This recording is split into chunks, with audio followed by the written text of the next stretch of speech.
Bienvenidos a un nuevo episodio del Club Selecto. El día de hoy estamos con Hernán Cadavid, representante de la Cámara por Antioquia. Hernán, ¿cómo vas? Juan, mucho gusto, muchas gracias por invitarme a esta conversación y estamos súper listos a este ejercicio tan chévere que estás haciendo. Bueno, Hernán, vamos a empezar por los inicios. Sí, señor. Ahorita estamos hablando que eres de Barbosa. Ajá. No sé, cuéntanos un poquito acerca de cómo fue tu infancia, cómo fue esa estancia por el colegio. Juan, una vida de pueblo que yo agradezco mucho, porque distinto, digamos, de los muchachos que crecieron en la ciudad, los pueblos le permiten a uno tener mucho contexto de las realidades de una manera mucho más cercana. Y se vive sí, con ausencia de diferencias entre tantos temas. Me refiero al tipo de educación o en los entornos donde nos recreábamos, nos entreteníamos todos. Para todos era el mismo, el que tenía, el que no tenía, y eran temas que ni se preguntaban ni estaban en el ambiente. Hoy yo agradezco mucho haber tenido una infancia de pueblo, de ambiente sano, de quebradas, de río, de cancha de fútbol. Y bueno, yo recuerdo con mucho agradecimiento y con mucha alegría todas esas épocas y así fue. Allá me formé, allá crecí, allá hice mi colegio, allá todo en Barbosa. Hernán, también me estabas diciendo que deportista desde niño, Así, te gustaba el ciclismo, trotabas también. sí. ¿Cómo fue ese descubrimiento por esas pasiones? Pues yo creo que el descubrimiento por la pasión del ciclismo proviene de una decepción de otro deporte, porque todos los niños no intentábamos no fútbol y yo era excesivamente malo. Entonces me ponían de lateral, no servía, pero de volante tampoco, de delantero menos. Entonces me iba muy mal. Ya más grandecito, con más comprensión, decía, no, esto no rinde. Y siempre me gustaba mucho ver ciclismo, verlo, no practicarlo. Hasta que una vez tomé carretera, eso me empezó como, eso me gusta, ese ejercicio individual. Ahí era el esfuerzo de uno con uno. No, sí, ese ejercicio me empezó a ir llevando hasta ir encontrando como relación amigos, clubes y terminamos pues después de mucho tiempo ya yendo a correr vueltas al porvenir, que eran las carreras juveniles, campeonatos nacionales, vueltas de la juventud, que eso ya era digamos los previos a pasar al profesionalismo y inclusive me tocó una generación de muy buenos corredores con Rigoberto Urán en la época, Sergio Luis Henao y muchos otros que llegaron a unos niveles muy importantes. Para nosotros no fue así, pero fue un ejercicio de formación y disciplina que hoy yo sigo valorando y me sigue sirviendo. ¿Empezaste a qué edad más o menos a correr? Como a los 15 años. A los 15 empecé lo que uno llama la gomosidad por las carreteras de Barbosa, por las montañas, en la todoterreno sencillita de la casa, la que compartíamos con los hermanos. Y ya después un pasito más y otro, ya tuve mi carrera, mi bicicleta de ciclismo de carrera, etcétera, hasta que ya yo tenía, por ejemplo, presencia semanal aquí en el velódromo de Medellín y bueno, ya nos pusimos más como en juicio, eso me ayudó demasiado, la mentalidad del ciclismo, de la disciplina del ciclismo, yo he seguido aprovechándola y adaptándola a todo el ejercicio de la vida personal, profesional y de la vida política y me ha servido mucho. O sea que podemos decir que la disciplina de un deporte o sea, te tiene donde estás Bueno, en este ese es un momento. muy buen resumen, yo diría que sí, porque una de las cosas que uno va a querer decirle a las personas, o por lo menos de lo que yo me digo cuando hago una revisión, es que como el ciclismo, todos los deportes, pero especialmente el ciclismo que lo viví, hay momentos de dificultad, de persistencia, de que el resultado no se arroja, y entonces usted piensa que si se subió a la bicicleta 3 días, al otro día va a ganar y no es así. En la vida y en la política es igual. El ejercicio juvenil de la actividad política no le puede hacer pensar a uno que con 6, 7 meses o 2 o 3 años, entonces usted ya está en la consolidación política, no. Persistencia, disciplina, constancia, que puede que suenen como frases de cajón, pero sin eso es imposible lograr algo diferente. Total. Hernán, bueno, entonces, fuiste ciclista, te graduaste del colegio en Sí. Barbosa. ¿Qué hiciste apenas te graduaste? Montar en bicicleta, 2 años más, porque en el colegio, y eso lo debo decir, no tenían mucho entendimiento de la actividad del ciclismo y no me dejaban mucho ir a carreras y cosas. Entonces yo fui cogiendo como cierta resistencia a decir, pero ¿cómo no me permiten si yo estoy haciendo algo favorable, bueno, etcétera? Y cuando termino el colegio, le digo a mi familia, déjenme dedicar al ciclismo el tiempo que yo considere, que yo sé que quiero estudiar, yo sé que quiero hacer, pero quiero hacer ciclismo. Y me dediqué un año y medio a que no había más mundo para mí que carreras, bicicleta, disciplina de un pueblo a otro, de una ciudad a otra. Entonces yo no salí del colegio inmediatamente a estudiar, sino que me dediqué a eso. Y llegó el momento en que sin que me tuvieran que forzar, dije, listo, entendí que hasta aquí fue y empiezo mi carrera de Derecho en la universidad y ahí ya me empiezo a conectar mucho más pues con todo esto que siempre ha sido mi esencia y mi pasión, que es lo que hacemos. Hernán, trabajaste en tu juventud, Sí, ¿cierto? claro, claro, claro. En el pueblo tuve como varios trabajos. El de la farmacia, el de, de un amigo, en los jugos, ahí donde llegaban todos los visitantes a Barbosa, los ciclistas, los viajeros, todo eso. Entonces tenía muchos trabajos de esos de ocasión en el pueblo y me gustaba y me defendía. Yo creo que no era que no necesitara, claro que sí trabajara porque nos servía también, pero lo hacía también con gusto y eso ayudó a formar mucho. O sea, desde muy pequeño uno, ese relacionamiento con la misma gente del pueblo, el entendimiento de que había que trabajar, que había que ganarse las cosas, pues también todo va aportando como a esa bolsita de formación para el camino de la vida. ¿Qué opinas tú acerca de las experiencias que uno tiene desde joven? ¿Crees que pueden incidir, obviamente, como tú lo dices, ese acercamiento al pueblo, ese compartir con el pueblo, inciden en el hoy por hoy, en la labor que tú haces? Mucho. Yo, por ejemplo, si uno quiere ver las experiencias positivas, dice, inciden mucho. Tengo que decirlo, después de muchos años, eh, compañeros muy talentosos, muy inteligentes, por no decir brillantes, que tuvieron otras malas experiencias, los enganchó otro tipo de comportamiento, la aparición de la droga desde la juventud frustra proyectos de vida. Cuando uno dice pilas con la droga, eso no se puede entender como, ay, el viejito. No, es que es retrógrado, no. Una descomposición o un tema de esos muy mal manejado frustra el proyecto de vida de una persona que tenga todas las capacidades para avanzar, para disciplinarse, para dedicarse. Y me tocó ver mucho de eso también en mi pueblo. Y yo lamento mucho eso porque uno a veces dice, ¿qué hubiera sido de esta persona si no lo hubiera atrapado ese círculo de la droga, si no se hubiera dejado indisciplinar, si no se hubiera dejado tirar? Serían personas muy aportantes para una sociedad, pero especialmente para ellos y sus familias. Entonces las experiencias de juventud, buenas y malas, definen un camino. Hernán, fracasos a nivel deportivo o esa decisión que tú dices ahorita que tomaste como, listo, no, hasta aquí llego con el ciclismo, ahora sí me voy a poner las pilas y le voy a meter todo al estudio. Yo creo que uno es consciente en muchas ocasiones de sus limitaciones y en todo en la vida. Eso no hace que uno no dé un paso adelante. En el ciclismo, muchas, digamos, yo fui muy dedicado, pero yo no era el mejor ciclista, ni tampoco estaba entre los mejores. Yo era consciente de eso, pero aún así yo amaba y disfrutaba como todo eso.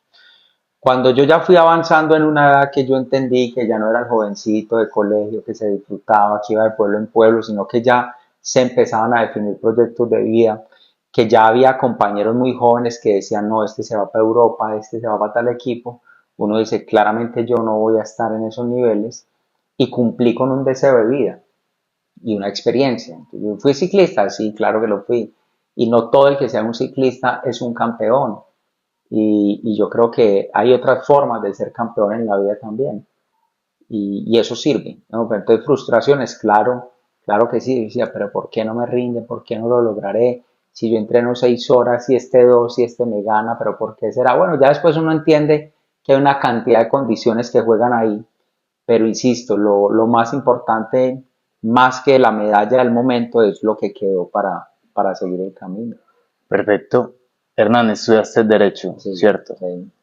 Bueno, ¿cómo fue ese descubrimiento por esa carrera que hoy por hoy amas y Sí, que claro. hoy por hoy con ella ayudas a todo un país?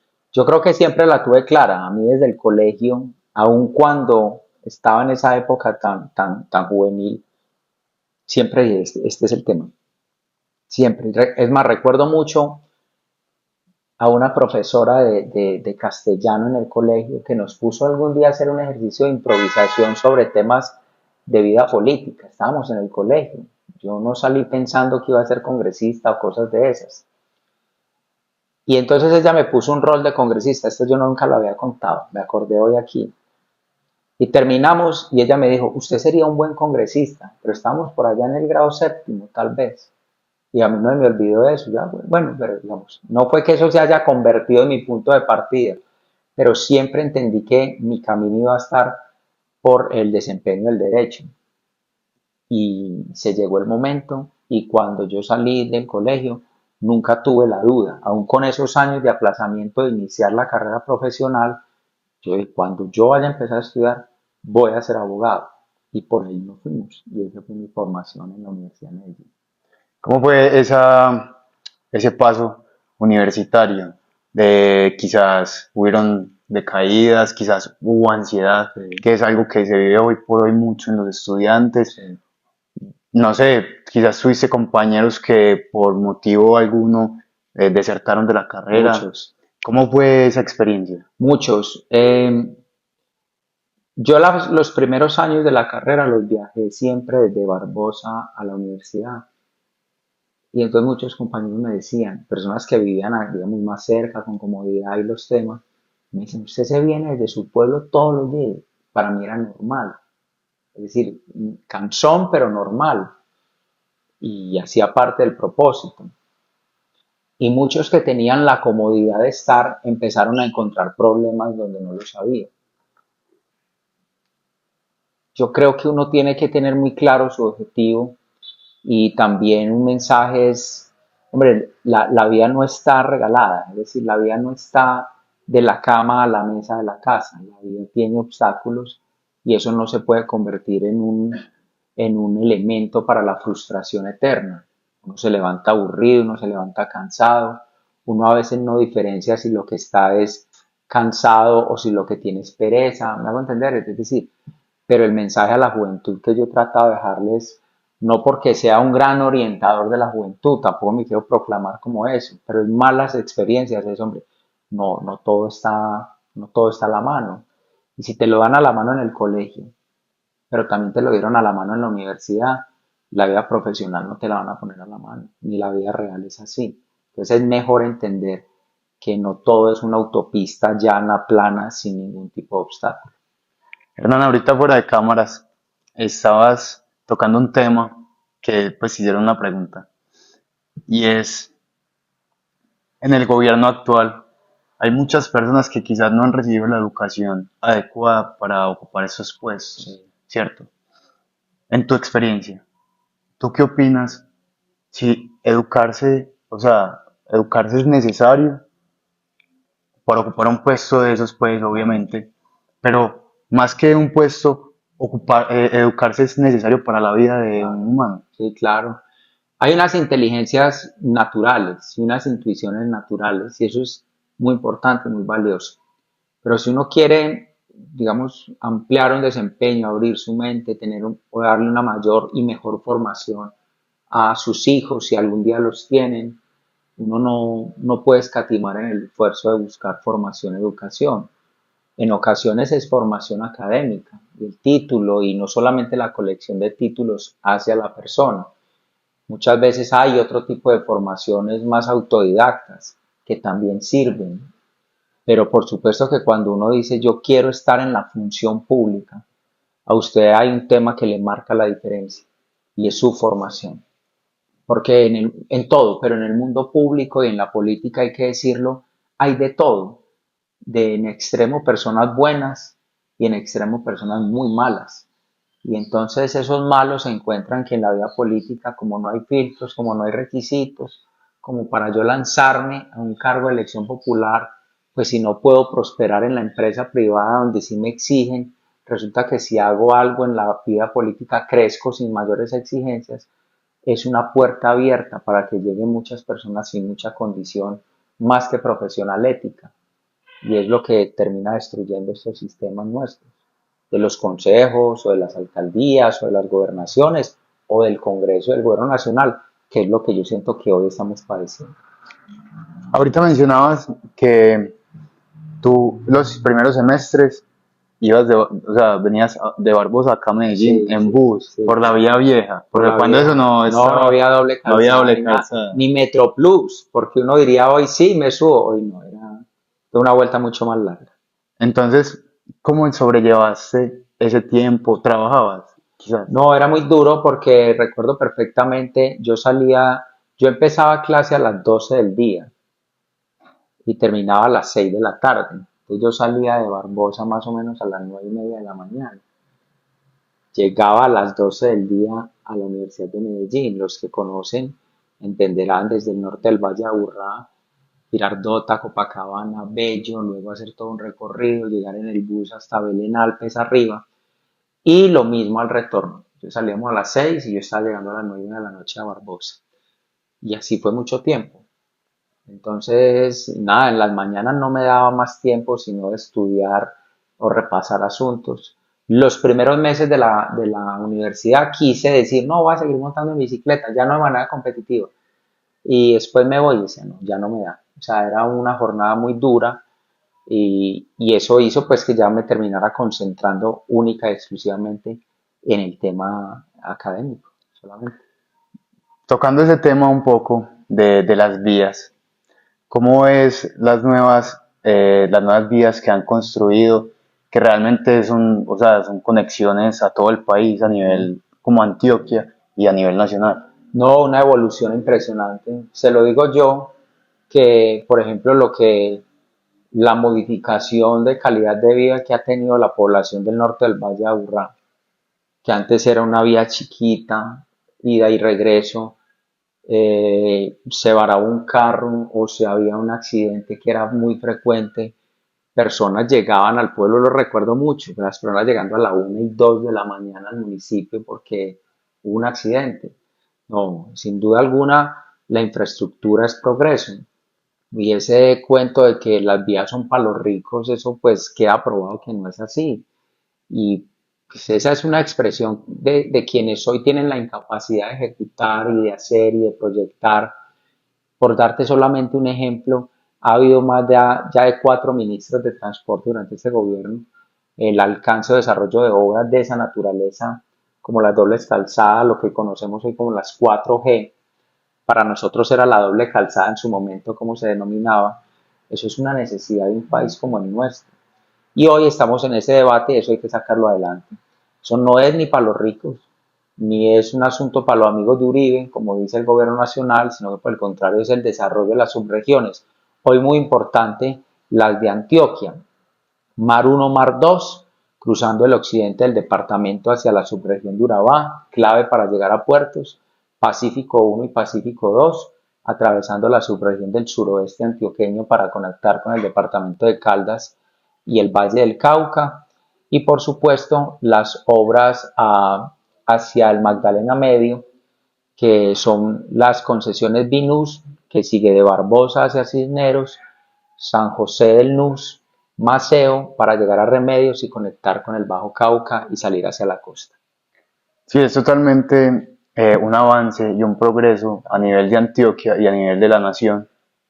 Y yo también lo veo así, y es que realmente Antioquia se ha vuelto como, sí, puede sonar muy grosero porque desde Bogotá nos tienen tachados pues Sí. con que no, que esos uribistas, de esas cosas, pero está mal porque, o sea, nosotros como antioqueños, nosotros, o sea, amamos nuestra región y Sí. nosotros luchamos por nuestra región y no sé qué tienen pues como, y más en este gobierno, Ujú. que fuera de Antioquia nos tachan a nosotros y no nos apoyan. Así es.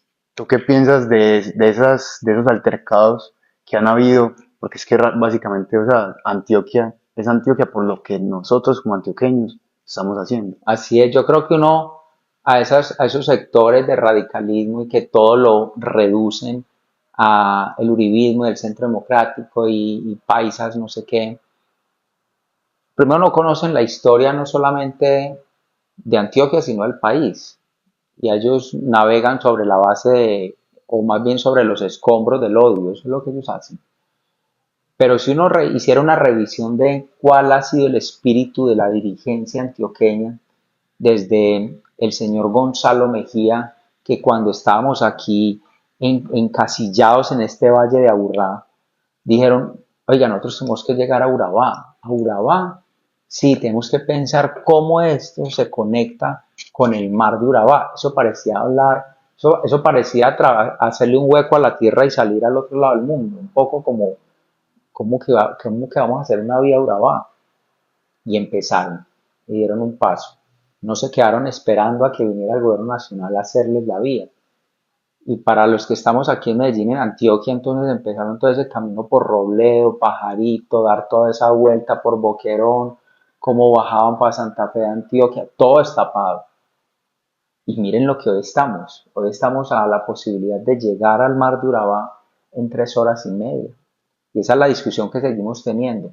El mensaje final de esto es tal vez la rabia de muchos gobiernos centralistas y otros radicales rabiosos contra nosotros es que Antioquia no espera. Antioquia avanza y saca la cabeza y después dicen, pero tiene que meter también las manos y los pies, pues después vemos, pero primero metemos y empezamos. Esa es la diferencia en muchas regiones del país que se han quedado, digamos, muy supeditados a ver qué hacen por ellos. Aquí, por el contrario, dicen, mejor dicho, aquí es mejor que nos atajen. Sí, sí, es verdad. El tema de seguridad, y más que todo con respecto a estas vías nuevas, Ujú. porque se han visto no, hace poco, bueno, no, hace tiempo, se presentó la bandera del ELN en la vía de Barbosa, Sí. o sea, ha venido presentándose varias cosas en este gobierno y me parece chévere que quizás lo podamos comparar un poquito como con la época de la universidad, Sí, que también era una época complicada sí. y que mira que avanzamos mucho, pero al hoy por hoy retrocedimos demasiado. Juan, uno podría decir, y qué pena el ejemplo, pero la seguridad es como contener una hemorragia. Es decir, si usted la suelta y la descuida y piensa que ya la controló, se perdió y ya no hay control. Y hoy pasa lo mismo, este país, cuando mucha juventud hoy se entera de lo que sucedía en Colombia más por historia y por anécdota, de lo que hace muy pocos años sucedía acá a las salidas de Medellín, tomados por completo del terrorismo. La persona que vivía a Guatapé ya no tenía el valor de todas esas tierras, nunca más nadie, eso era un abandono total. Y pues esos años de la seguridad del gobierno Uribe le dan esa confianza nuevamente al país, se retoma, pero en los años posteriores la hemorragia, digamos, se suelta y se empieza a descontrolar. Hoy está pasando lo mismo. Entonces, en niveles dicen, no, pero no es lo mismo, pero está caminando hacia allá. Hoy, además, adicional, con un golpe a la moral de los miembros de la fuerza pública, más de 23.000 miembros de fuerza pública se han retirado voluntariamente de la policía, del ejército. Dicho, ya no más, me voy de acá, yo no aguanto esto, porque usted puede tener un gobierno que todo el tiempo está diciendo que los buenos son los grupos criminales, pues desincentiva. No se ha perdido completamente porque hay alcaldes y gobernadores que empujan para que eso no sea así, pero estamos en un riesgo muy grande y por eso una de las tareas próximas, cuando le preguntan al ciudadano, Juan, en las encuestas, que cuál es el primer problema, uno diría la salud que es tan grave, no sé qué, la seguridad, porque han crecido exponencialmente en territorio y en hombres o en número de miembros los grupos armados en Colombia. ¿Cómo podemos atacar esa inseguridad que ha generado este gobierno y las decisiones de este gobierno para, no sé, para el 26, por ejemplo? Bueno, yo creo que hay que tomar, yo una de las cosas que siempre pienso es que las propuestas hacia el 26 para quien vaya a ser presidente de Colombia tienen que estar absolutamente conversadas y claras para que los primeros 30 días no se tomen no se tomen el primer mes del próximo gobierno en protocolo, sino tomando las decisiones concretas que hay que hacer del sector construcción, del sector medioambiental, del sector minero, etcétera. Pero puntualmente en seguridad, Desmontar los llamados ceses al fuego bilaterales, que es esa concesión que le han dado los grupos de no los vamos a perseguir porque estamos negociando. Revocar todas esas designaciones que se llaman gestores de paz, que es un miembro de un grupo de esos, le dan una resolución y le dicen, ya no lo vamos a meter a la cárcel porque estamos negociando. Reincorporar a la mayor velocidad la capacidad de los hombres que se han ido, porque están ahí, porque son capaces y porque los sacaron mal sacados, reinstalarlos en toda la medida que sea posible. Y cuarto y último, uno diría volver a reincorporar la colaboración que se tuvo con países que son esenciales para la seguridad nacional en Colombia, como Estados Unidos e Israel. Esa colaboración se ha perdido, se ha restringido, la han acabado y hay que volver a retomarla. Hernán, bueno, voy a hacer una pregunta, ¿cierto? Sí. Bueno, como para entrar ahí en otro contexto. Y es, ¿cómo fue el acercamiento con Uribe? ¿Cómo, no sé, ¿Cómo cómo nació todo terminaste eso? ahí? Sí, pues, ¿cómo terminaste unido al partido, por ejemplo? Sí, Pues es un proceso de muchos años, la verdad, pero esa primera aproximación, pues la primera vez que yo lo vi personalmente, yo era estudiante universitario, es decir, ya estaba grandecito, aun cuando desde muy jovencito lo tenía claro, cuando era candidato a la gobernación, recuerdo mucho sus imágenes, sus afiches en los municipios, su eslogan de Primero Antioquia, que además yo lo adopté para la campaña mía a la Cámara de Representantes, no como simplemente replicarlo, sino como de verdad como un objetivo de Primero Antioquia. Y cuando yo lo vi en la universidad, yo estaba en un foro de Derecho Constitucional, en una de las sillas más alejadas del teatro, pero yo tengo que entrar a verlo. Entonces cuando entra siendo presidente, yo digo, pues, como de esas notas mentales que uno se hace y uno dice, pues algún día tengo que estar trabajando con él. Pero pasaron muchos años, terminó la presidencia de la República de él, yo terminé mi carrera universitaria, luego yo escribo una columna de opinión que él contesta y agradece por vía de un correo electrónico y yo también, y empezó como lo que llamaríamos hoy, perdón, un chateo, pero vía email, vía mail, porque yo no tenía ni, o sea, cuando eso no había ni WhatsApp ni nada de ese tipo de cosas, y ahí empezó como esa conversación. Un día me describe en uno de esos mensajes y me dice, voy para su pueblo. Yo le dije, pero yo tenía dudas si el que me contestaba si era él o no. Y yo le dije, ¿para Barbosa? Y me dijo, sí, llegó el sábado a tal hora. Y yo me fui para el parque de Barbosa a ver si era el hombre. Se bajó, me arrimé y le dije, presidente Hernán Cavi. Y entonces me dice, ay, le contesté su correo. Entonces yo dije, entonces sí era él que me contestaba.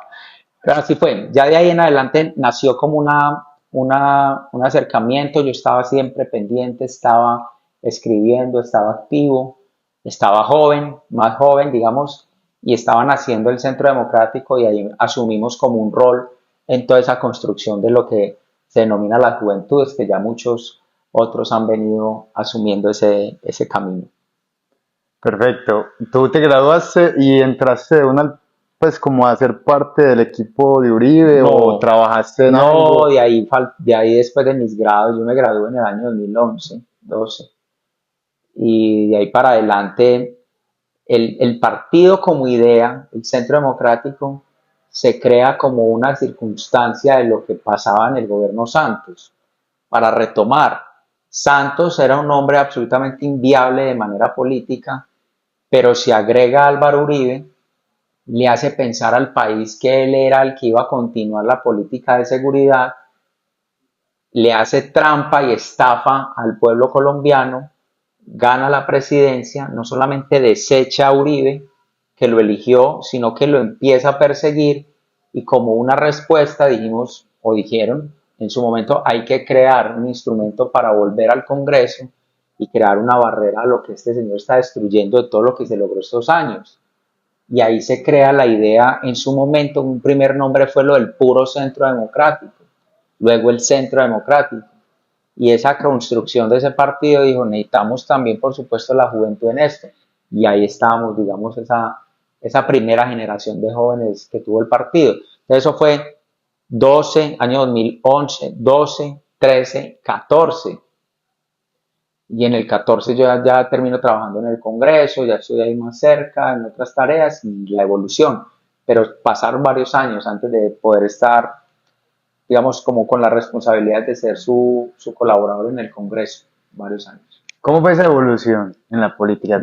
Algo por encimita. No, la evolución es que, pues para mí era atípico, porque yo no quiero que esto suene mal, pero a mí no me promovió mi papá o un familiar que llamó a Uribe y le dijo, te voy a mandar a este muchacho a que lo recibas. Eso está bien, digamos, yo no reprocho eso, pero el camino mío no fue así.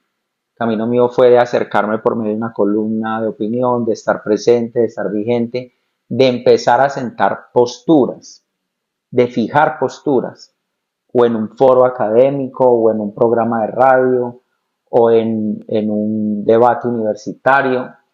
Yo no escatimaba esfuerzo, es decir, yo a mí me preguntaban, ¿va a ir a un programa de radio? Sí, o sea, ni preguntaba si sí, si no, si cuánto lo es, nada de eso. Para mí era estar constantemente fijando posturas. Y eso me fue, siento yo, como permitiendo una caracterización ante la gente que digo, este algo dice de esto, algo opina de esto, y me fue dando como un camino diferente, como un carril que me permitió ir avanzando. No solamente eso, pero sí mucha constancia en eso. Y eso generó alguna idea, hasta que en los años 2015-16, que este país tuvo el plebiscito por la paz que llamaban, pues yo me dedico a entender el plebiscito hasta el final de ese documento. Y eso me permite empezar a estar en foros, en ciudades, en canales, en no sé dónde, a donde fuera, en salas de casa, donde estuviera. Y luego de eso, pues yo no lo tenía previsto, me invitan a Cuba y, digamos, para llegar al tema, él después de todos esos años me termina diciendo yo quiero que usted esté en el Congreso, que para mí fue una gran sorpresa. Entonces así fue como esa evolución. No fue quedarme esperando a ver si hacían por mí o a ver cómo yo cuadraba con unos grupos de interés y a ver cómo me metían a la fuerza, sino que yo dije, si nos funciona por esta vía, va, y si no, pues no va. Y aquí vamos. Es muy chévere porque realmente tu carrera está construida por méritos tuyos. O sea, vos con tu dedicación, tu constancia, tu opinión, no hay apellidos, no hay familias, no hay absolutamente nada, sino De que acuerdo. vos, Sí, desde un individuo, vos creciste vos solo. sí, es decir, con la ayuda de muchas personas que uno fue encontrando en el camino y que dijeron, me gusta esa forma, no, digamos, es un poco atípico, por lo menos, te voy a abrir espacio en mi empresa para que hables. Entonces, esa era una cosa que iba llevando a otra. Y en la empresa decís, ¿y conoces a tal persona? No, pues entonces te voy a llevar porque me gustó lo que, y eso nos fue permitiendo como ir en ese proceso que, que yo prefiero mucho más y lo he cuidado como un proyecto de vida, que es lo que realmente es, no es la obsesión terca de tengo que ser no sé qué, sino que han sido cosas como consecuencia. Hernán, tocando un poquito pues como los temas actuales de las reformas. Sí. Yo soy estudiante de medicina, no te había dicho. Ah, bueno, médico. No te había Estar dicho. preocupado por la reforma a la salud. Sí, de cierta manera es algo que a nosotros en el gremio, como médicos, nos preocupa mucho, porque de alguna u otra manera nosotros queremos dar la atención, pero hay instituciones que lo restringen a uno mucho, Uh-huh. porque no hay dinero, porque una cosa, porque este dijo otra cosa. Entonces, pues yo soy una persona que realmente me preocupo por el país y me preocupo por la salud de los colombianos. Uh-huh. ¿Qué opinas acerca de esa reforma? Yo creo que quisiera ponerlo como en un ejemplo. Es como si tenemos un edificio que tiene temas los cuales reparar importantes y la solución es derrumbarlo. No, vamos a repararlos porque son reparables. Porque ese edificio se ha venido construyendo hace 30 años y luego le pusimos una plancha que se llamaba cobertura, que no la teníamos. Pues pongamos la plancha de cobertura. Luego vamos a poner la plancha de unos servicios más especializados, pues vamos a ponerlos. vamos a poner la plancha de tecnología, etcétera, etcétera. Eso no quiere decir que el edificio fuera perfecto, no era el edificio de lujo, pero no era tampoco una ruina como nos han hecho pensar que es. Vamos ahora puntualmente a la práctica o a lo puntual o a lo central. Sí se necesitan reformas de optimización del gasto, de los giros directos, de que no se pierda tanta plata porque hay mucho negociante en torno al sector de la salud y eso tendría que estar llegando de una manera más precisa al paciente, que es lo que finalmente todos queremos, pero no es la revaluación del modelo de salud, que es lo que plantea el gobierno, y es estatizar, eliminar por completo la participación del privado y pues en consecuencia el Estado asumir la responsabilidad de 50 millones de pacientes que no lo va a poder hacer. Los mayores recuerdan, y uno lo puede hacer un ejercicio de verificación, lo que pasaba antes de ese modelo existente, que era lo que llamaban el viejo seguro social. Y terminaban atendiendo a las personas que podían pagar y lo otro quedaba casi como al que pudieran atender o en beneficencia o casi que por solidaridad. No, o sea, no estamos perfectos, pero no podemos permitir que destruyan el modelo así. Y hoy se están viendo las consecuencias de eso. Y quiero decir algo de una manera muy puntual, el propio gobierno, el ministro de Educación, la ministra de Educación en su momento y el ministro de Salud dijeron, vamos a implementar el plan piloto de la reforma a la salud con los 830.000 docentes de Colombia. ¿Qué es lo que hoy sucede? Usted ve a los docentes en las filas, tutelas, gente literalmente muriéndose. Nosotros les decimos, ese era el modelo de salud, ese era el plan piloto. Y ellos persisten en la idea de desfinanciar el modelo de salud para poderlo inviabilizar y decir, vieron que yo era el que tenía razón. Es bastante preocupante. Ya ni las órdenes de la Corte Constitucional que le dijo al Gobierno Nacional financie presupuestos máximos, reajuste la UPC, que es esa prima que paga el gobierno por cada uno de los afiliados o usuarios, no es suficiente y por el contrario, pues es un caos total. Acerca de la reforma laboral, ¿qué tienes por decir? La reforma laboral era pan para hoy, hambre para mañana, porque cuando uno le quita el moño a ese regalo, que por ejemplo dice eh, contrato de aprendizaje para los miembros del SENA, ¿quién va a estar en contra de que una persona tenga mejores condiciones? Nadie lo puede estar. Pero resulta que iban a elevar tanto los costos de contratar laboralmente a un aprendiz del SENA que el empresario iba a preferir no contratar al aprendiz, sino pagarle al Estado lo que corresponde como cuota de monetización, se llama. El empresario hoy puede o traer al aprendiz del SENA, o dice, no, no lo necesito, pero tiene que pagar al SENA. Entonces, salía mucho más costoso contratar al estudiante que pagarle. En la práctica, que pagarle al SENA en la práctica, lo que terminaba sucediendo era que destruía la posibilidad de que todos esos aprendices se pudieran incorporar a la vida laboral. Temas como ese. O dos, el aumento en los costos laborales los iban a poder asumir algunas empresas, no todas. Las grandes a lo mejor haciendo recortes. Pero resulta, Juan, que uno va ahí y revisa las cifras y dice que el 90% de los empleos formales en Colombia los producen las pequeñas y medianas empresas. Y esas empresas no iban a poder soportar ese costo laboral. ¿Cuál era la consecuencia? La destrucción del empleo. Y nosotros terminábamos diciendo, ojo que esto no es una interpretación política. El mismo Banco de la República arrojó un estudio que dijo, si aprueben esa reforma y se eliminan, se pierden 450.000 empleos en el país. Por nosotros dijimos, pare. Hay algunas cosas que corregir, hay unos asuntos que poder conceder, pero no todo ese paquete que hubiera creado esa destrucción. Es muy teso, es muy teso. Hernán, un paréntesis. Sí, señor. Me Sí, acabo doctor. me acabo de surgir una duda que quizás muchos la pueden tener y es cómo es ese tema de las campañas. Porque me imagino que primero que todo es muy duro porque te toca viajar por Sí. Antioquia y por muchas partes. El tema del descanso, me imagino que no estás con tu familia. ¿Cómo es ese tema? Y aparte, agreguémosle a eso, ¿cómo se siente, pues, pasar y ser representante, ser un congresista? Bueno, buenas preguntas, me gusta eso. Juan, vea, ¿cómo es la campaña? Pues muy intensa. A ver, volvemos al tema. Hay cuántas formas de hacer política como cuántas personas la hagan. Hay a unos que les hacen la campaña, hay otros que pagan la campaña, hay otros que simplemente para ellos la campaña es administrar cuánta plata ponen en unos sectores de la región y de allá tienen que salir los votos.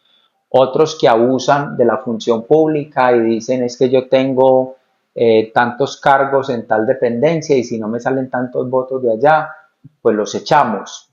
Esas son formas que yo aborrezco de la política. No es que no me gusten, las aborrezco y las denuncio si me toca. Lo nuestro pasa por la vía de, volvemos al ejemplo del ciclismo, de la permanencia, de la constancia y de no pensar que con 2 días de entrenamiento ganamos la carrera. Es todos los días y es permanente. Eso hace que nosotros hayamos adoptado la forma que tenemos. Para nosotros, digamos, no hay descanso en el sentido de que esto no permite relajamiento. Y por supuesto que eso tiene un costo de vida personal y familiar y hace falta ver a los papás y cómo están los hermanos y cómo está la familia y queda uno muy al teléfono de cómo van. Eh, pero eso es lo que hoy estamos haciendo y eso es en lo que creemos y ellos creo que han comprendido también y acompañan esa idea que es muy extraña para ellos porque como lo hablamos, pues ninguno de miembros de mi familia ha estado o está en la política, entonces les ha tocado también acompañarme o entenderlo de esa manera. Pero es chévere porque, pues, o sea, vos sos un hombre muy familiar y, cierto, sí, Sí, eres muy sí, sí, familiar sí. y quizás muchas veces llamar a la mamá a uno lo hace sentir como que, o sea, como con poder, Sí, porque claro. muchas veces uno se va, viaja y hace muchas cosas, o quizás pasan momentos y uno como que, uy, qué chévere estar con mi mamá, o qué Sí, chévere, pues que claro. mi mamá tan siquiera, no sé, me diga que cómo estoy. Sí, sí, Y vos sí. con tus ocupaciones muchas veces es complicado. Es así, y me pasan a veces semanas, ella sigue viviendo en Barbosa, o sea, mi familia. Entonces me pasan muchas semanas sin que nos podamos ver, pero sí nos llamamos y ¿dónde estás? ¿En qué parte andas? ¿En qué parte en esta vez? ¿Y de dónde? Porque entonces ella a veces me dice, yo me entero de usted porque lo veo en redes. Entonces porque yo lo aparezco en un municipio o en Bogotá o no sé dónde. Y bueno, pero siempre nos permanecemos muy en contacto. Perfecto. Hernán, llegó el tema que para mí puede ser interesante y es, y más que todo para los colombianos, Sí. y es el 26. El 26 está complejo realmente porque venimos de muchas decepciones de este gobierno Sí. y aparte de muchos ataques. ¿Vos cómo ves eso? Y más que todo como con las personas que han ido asomando a la cabeza. El 26 tiene un reto más que quién es el candidato de un sector de la población que se llama la juventud. Por bien, por mal, de buena fe o mala fe, por la razón que haya sido, los jóvenes fueron determinantes en el triunfo del modelo que hoy está haciendo fracasar muchos procesos en Colombia. Ellos no tienen la culpa, digamos, procedieron porque les vendieron una idea, eficazmente les vendieron una idea, en mi opinión equivocada en muchos casos, de que aquí nada funcionaba, que no funcionaba la educación, que no funcionaba el financiamiento de la educación, que la salud era un desastre, que todo estaba muy mal. Y resulta que lo que nos ha ido mostrando la realidad es que no es que estuviéramos en un escenario perfecto, es más, había muchas cosas malas, pero que no éramos un país fracasado como nos habían hecho pensar. Hoy el mensaje a esos jóvenes que les hicieron creer, por ejemplo, que los iban a beneficiar con el ICETEX y que por el contrario desmontan los programas de ICETEX. Hoy esos jóvenes, por ejemplo, que están afectados por gratuidad educativa, que el gobierno no ha pagado lo que ellos pretendían, que se lo merecían, que el gobierno anterior o los anteriores no lo hacían perfecto, pero iban en el camino de decir, hay que abrir estas oportunidades.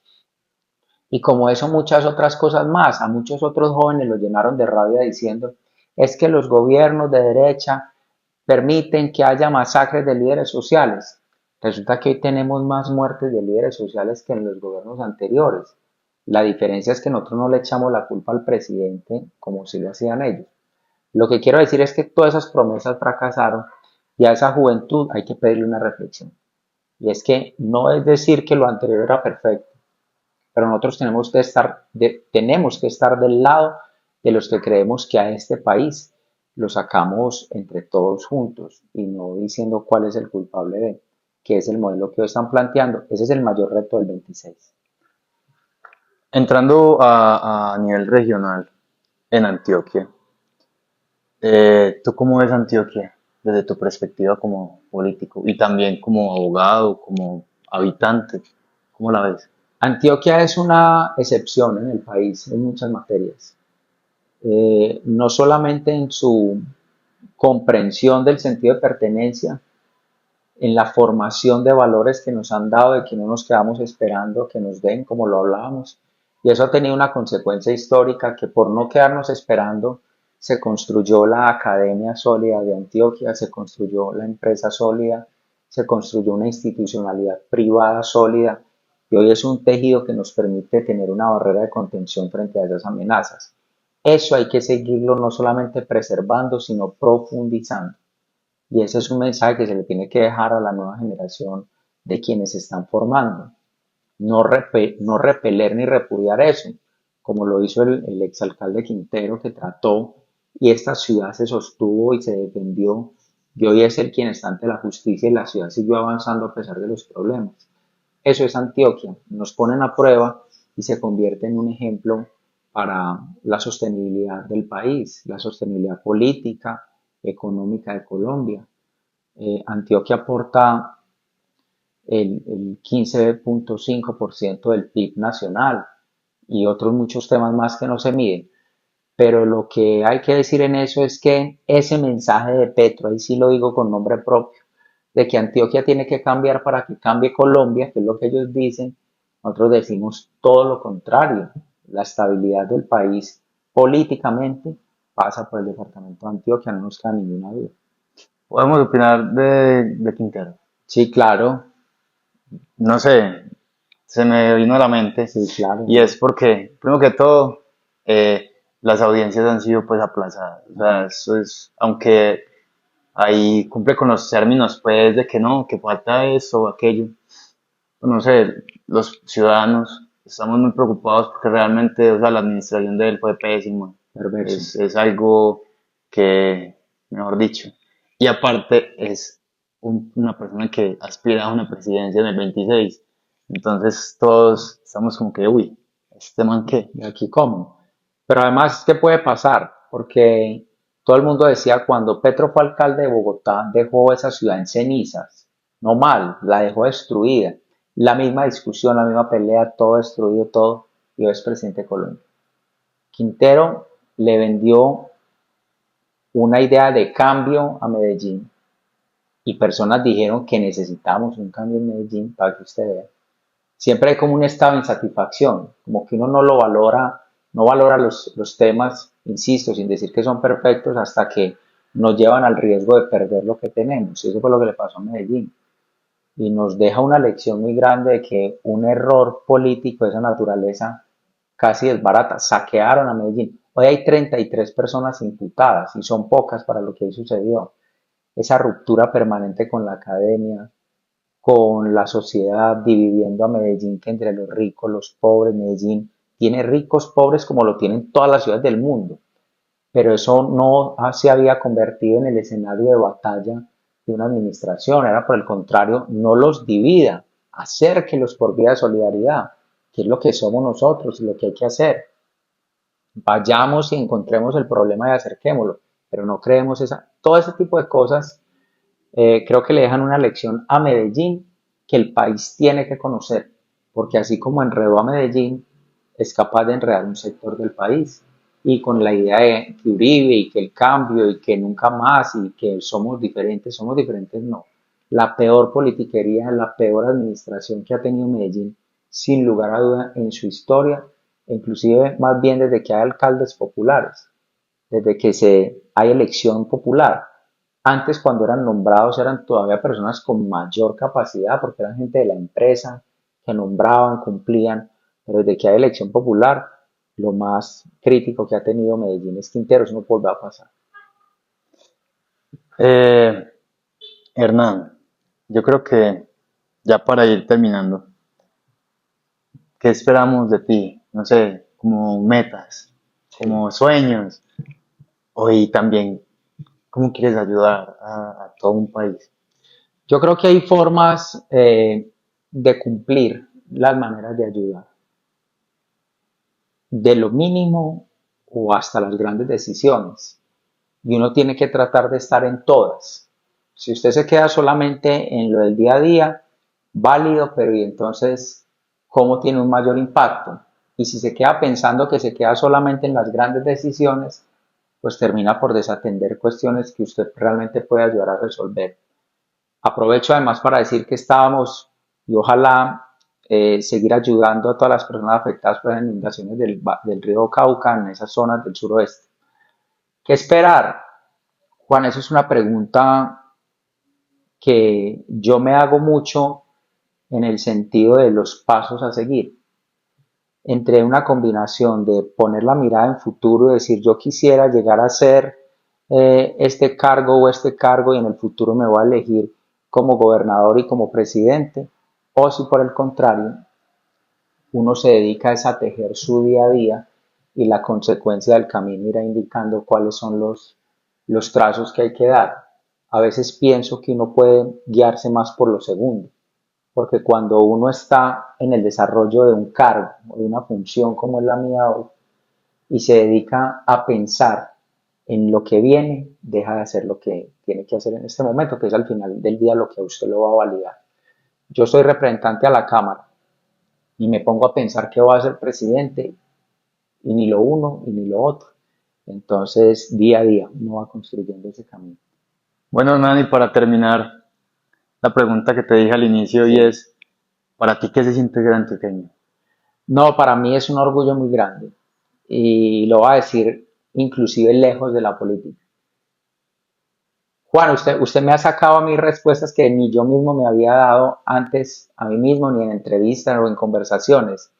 Y recuerdo mucho la primera vez que a mí me entregaron el uniforme de Antioquia para correr en ciclismo. Nunca más volví a tener una sensación de alegría como esa. Todavía lo veo y nos entregaron ese uniforme blanco verde y decía Antioquia, esto es muy lindo. Entonces de ahí para adelante como que nos nacieron todas esas formas de sentirnos muy orgullosos por uno hacerse matar por la camiseta y hoy lo hacemos pero en otro ámbito. Bueno, Hernán, muchas gracias por compartir este Ah, espacio. muy buena conversación. Muchas gracias a usted. Éxito, doctor. Va a ser un médico más que le sirva a este país y a mucha gente. Muchas gracias, Hernán. Bueno, muchas gracias a todos.